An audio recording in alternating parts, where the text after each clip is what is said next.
Assalamu alaikum everyone and welcome back to ELC Studies. Today we are going to study an essay education that is written by Bertrand Russell. So the opening line of this essay is no political theory is adequate unless it is applicable to children as well as to men and women. As it indicates, a theory must be applicable in practical terms on those for whom it is made. If it is related to education, then it should be applicable on children. But the thing is that most theorists have no interaction with children, and that's why they have no realization of the real goal of education. Everyone knows that education is powerful in forming character and opinion. And because education is the strongest force of power blocks of society are afraid of it. Thus, they try to use education as a tool to politically influence the mindset of students. They try to penetrate in society by injecting their agenda and theories into innocent minds. In this way, education is used as a political weapon and rights of children are not protected. In result, students do not possess their individual opinions. In education, justice can be given to students, however, liberty or independence is not fully possible. It is because elders cannot allow children to live only on their interests. This may cause some harm to their lives. So, according to Russell, authority is unavoidable in education, but teachers should practice it with some spirit of liberty. For instance, asking their stance on some sort of text or giving value to their opinions.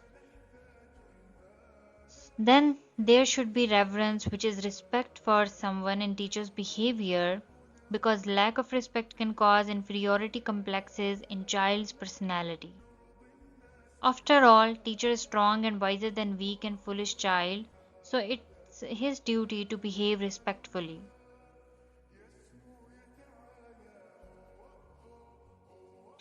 A teacher's duty can be understood by an example of clay and potter. Just like potter make vases and pots with clay and give it a proper shape, likewise teacher has to help child grow in a natural way by allowing him to groom. However, without reverence he will try to mold child's personality and result will be a man with many loopholes in personality, and the unnatural shape given by the teacher will harden with age, producing strains and dissatisfaction which will lead cruelty and jealousy to make their way. So Russell out of concern says that if a teacher knows consequences, he will help the child to strengthen himself for future. Elders are not reverent because they feel themselves less confident in front of their children. This is why some teachers are not respectful towards students. However, a person who respects others, especially children, will see them sacred and precious. He will feel a deep responsibility to nurture and protect them. They understood the importance of allowing children to develop their own identity and desires without imposing external agendas. Such a person can be an effective educator while respecting the individuality and freedom of the child. After all, Russell takes a stance on society's trend about education. An individual gets education to make money or higher position and status, however, the main motto should be educating oneself. Likewise, in today's world, education has become a way to get into society's rat race. Also, the syllabus of educational institutions is designed for some political motive. For example, a ruling party of a country may try to show itself the real savior of economic and diplomatic problems. For this, they can inculcate such stuff in syllabus to take young minds on their sides. Hardly anything is done to foster the inward growth of mind and spirit. The actual thing to learn for a word is to be taught how to read and write, and then to get knowledge for any profession. But the higher education is necessary for those to whom it is suited. Now Russell gives example for use of education through history and religious subjects. History is taught to magnify the country, to tell the next generation that we were always victorious and right, to promote national pride and nationalism. They present biased history with altered facts and figures.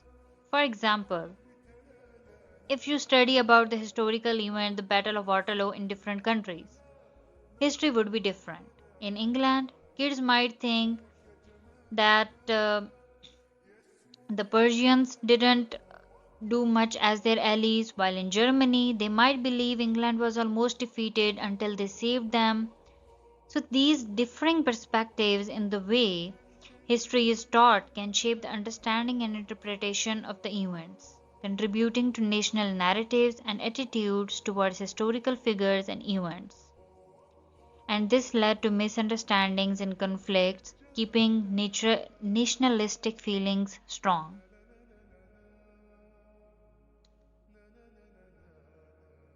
The same is done by religious authorities.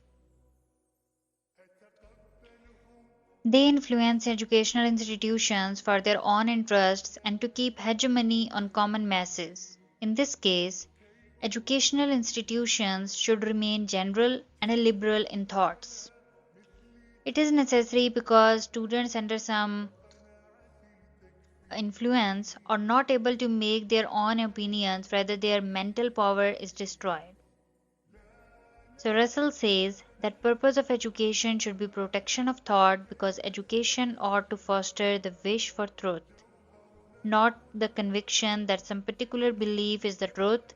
Just because of that particular belief, child's natural curiosity is suppressed and open-minded is confused by imposing ideas rather than free development of new ideas.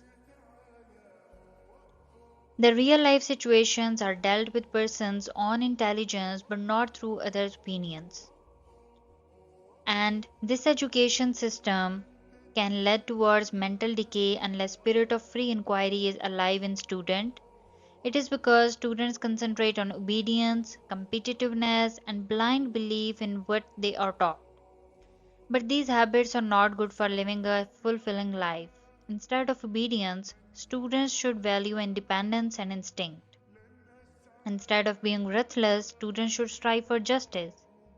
Instead of looking down on others, they should respect and try to understand others' viewpoints.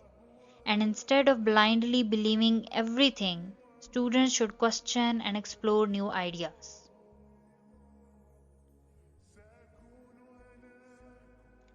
The problem stems from seeing education as a way to control students rather than helping them grow. It leads to fulfill political aims and reaching status quo. This all is caused due to lack of reverence which is needed to change the mindset. So obedience and discipline are needed to exercise force upon children and it is because of large classes and overworked teachers. Teachers are overloaded with work due to which they did not fulfill their duties as it is needed. To lower down burden on economy of country, teachers are made to work more. Discipline in school is of the evil kind because it comes out of fear of teacher. However, according to Russell, real discipline is the instinct based, which comes from within the heart. Real discipline led man to learn knowledge and respect others from the core of their heart. The concept of success, Russell states that according to Madame Montessori's method, child has to learn in a formal setting which is classroom setting. However, in that case, child can only learn certain assigned and designed things. Other than that, child will learn nothing about casual setting, etc. And in school, Students only learn about ways for economic survival. They did not think about themselves, because of which they got confused. Some of them became rebellious in front of the system at the end, and they become enthusiastic for their action. These types of people cannot stand long in the economic structure and are punished by society for big dreams. For example, due to false education system and its restrictions, if any student dreams of becoming a cafe owner or a musician rather than a doctor or engineer, society will be the first to criticize him. They will bash him in such a worst way that he may think he is a failure. Regardless of his satisfaction, he will start regretting of not choosing another profession. Further, Russell says that in schools, students are often taught to be ruthless in the economic struggle, mainly because the society's economic system stays the same. This competitive setup harms students' natural curiosity for learning. Many students are keen to learn, but teachers focus mainly on exams and qualifications, leaves little room for genuine intellectual exploration. And passive acceptance of the teacher's wisdom is easy to most boys and girls. The habit of passive acceptance is a disastrous one in later life. It causes men to seek a leader and to accept as a leader whoever is established in that position. Now Russell is giving solution for this system to improve. He says that if object were to make people think rather than to make them accept certain conclusions, education would be conducted quite differently. There would be less rapidity of instruction and more discussions.